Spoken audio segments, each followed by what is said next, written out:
What about now? That looks good. Okay. Yeah, let's see.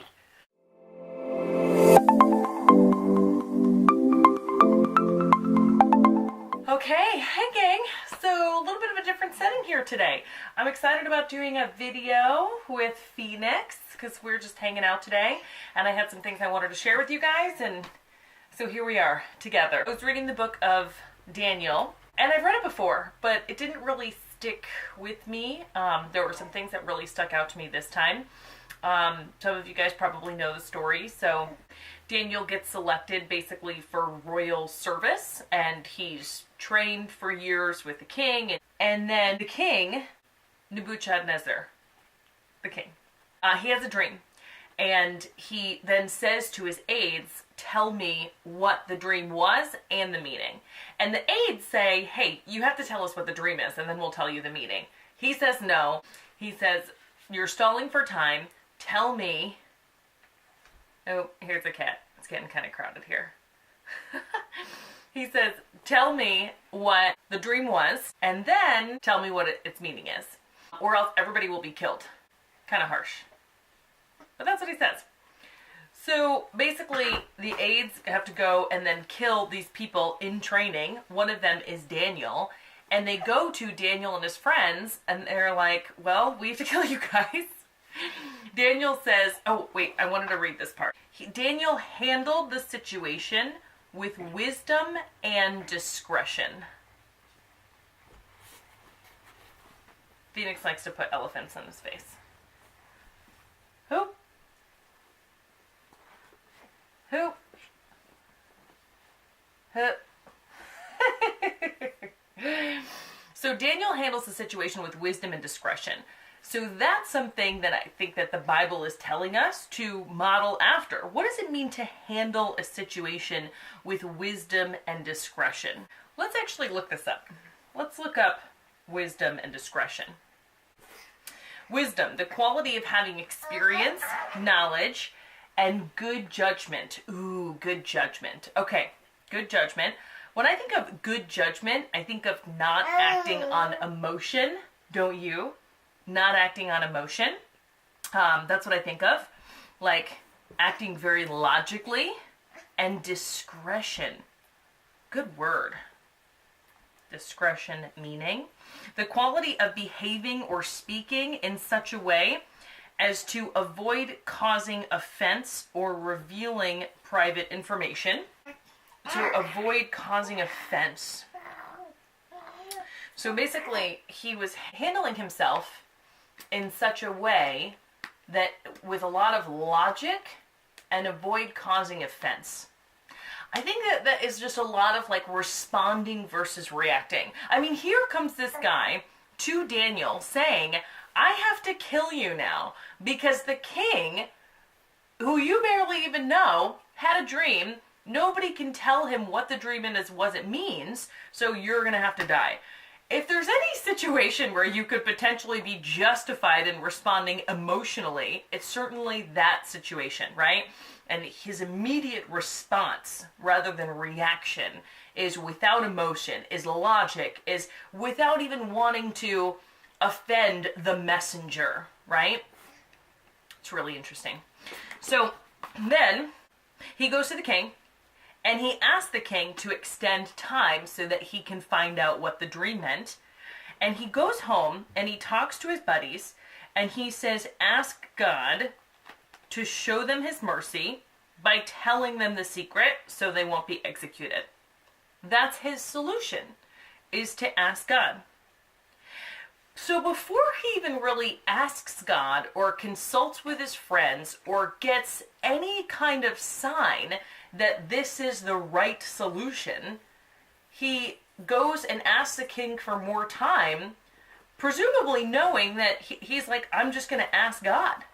So I just need more time because I'm going to go ask God and I'm going to give him just a little bit of time to tell me. Give me a day or two. Right? And there's just so much faith in that. Like, that's what I see from that, is there is so much faith. And God rewards him. So that night, the secret was revealed to Daniel in a vision. So God rewards him based on what? Essentially, based on staying calm, right, in that type of challenging situation, and essentially staying faithful, right? Daniel was like very faithful during this whole situation. I started to kind of think about like, what does faithful mean? And that is really like knowing that God will come and rescue you. So I have these devotionals that I read every single day. So sometimes if I can't really get to like, a section of the Bible that day, because I'm up early with this guy. We're up early, aren't we? We're up early. Yeah. I wrote down things that remind me to be faithful so that I can read them every day. So, one that really reminds me of this is Jeremiah 17, 7 and 8. Blessed is the man who trusts in the Lord and whose hope is in the Lord. For he shall be like a tree planted by the waters. Right, it goes on. So it doesn't say, blessed is the man who obeys the Lord's commandments, who obeys the law, who doesn't sin, who is without sin. Blessed is the man who, takes care of his family, or anything like that. Blessed is the man who trusts in the Lord. That's what it says. Essentially, blessed is the person who is faithful. Just like Daniel.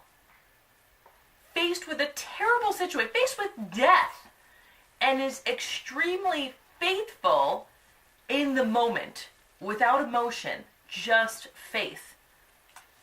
Right? How often are we not faithful, or we lose faith with so much less, right? A bill or a ticket, like an unexpected expense, or, a sickness.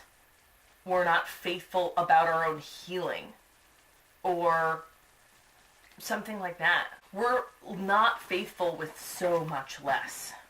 And, I've done a lot of videos on law of attraction. So going back to that is really like the crux of law of attraction. Because what is law of attraction? I mean, it's that whatever you put out into the universe is going to come back. It's putting out, though, the knowingness, right? Like that's how you use law of attraction to your favor, is knowing that what you want or what you're putting out is going to happen, is knowing that this situation is for good, is just knowing that, right? I've run a lot of videos on that. And that is exactly what the Bible says. Is Daniel was faced with the worst possible situation. And there was just a full knowingness. God's going to tell me, give me a day, pray to God, ask for the answer, get the answer, and then he was blessed. He went back and he told the king, I'll tell him the meaning of the dream. Then the king appointed Daniel to a high position, gave him many valuable gifts, made Daniel ruler over the whole province, as well as chief over all his wise men, and then at Daniel's request, gave all of his friends the same type of job. I mean, super blessed. Because, right, just like it says here in Jeremiah, not because he was the man who lived the most, pious life, right, or whatever. Just faith. That's it. Just faith. Blessed is the man who trusts in the Lord and whose hope is in the Lord, for he shall be like a tree planted by the waters, which spread out its roots by the river, and will not fear when heat comes. But its leaf will be green, will not be anxious in the year of drought, nor will cease from yielding fruit. So I wanted to give you guys that message, as I was really kind of, again, I love experiencing those connections where what I studied for so long prior to my Christian life, i.e. law of attraction, really coincides, and the Bible just furthers a lot of the stuff that I already know, but it makes my faith so much deeper. And I think that that's a reminder that we can all use. Because, I mean, you could be, a short time away from a bad phone call, some bad news. Just something, right? We have stresses and problems in our life every day. How quickly do we lose faith compared to Daniel And how much does God want to bless us if only we would just stay faithful? Awesome. Well, I hope you guys really like that message. I hope that's something you can use. If right now you're resolving to be more faithful, the next problem or challenging situation that you run into, put faith in the comments below and make that a pact to yourself that by writing this, I'm going to remember that I'm going to be more faithful in the next challenging situation. Take an action that is a promise to yourself and to God. And we'll see you guys on the next video. Won't we? You slid down. Will we still Phoenix on the next video? Oh.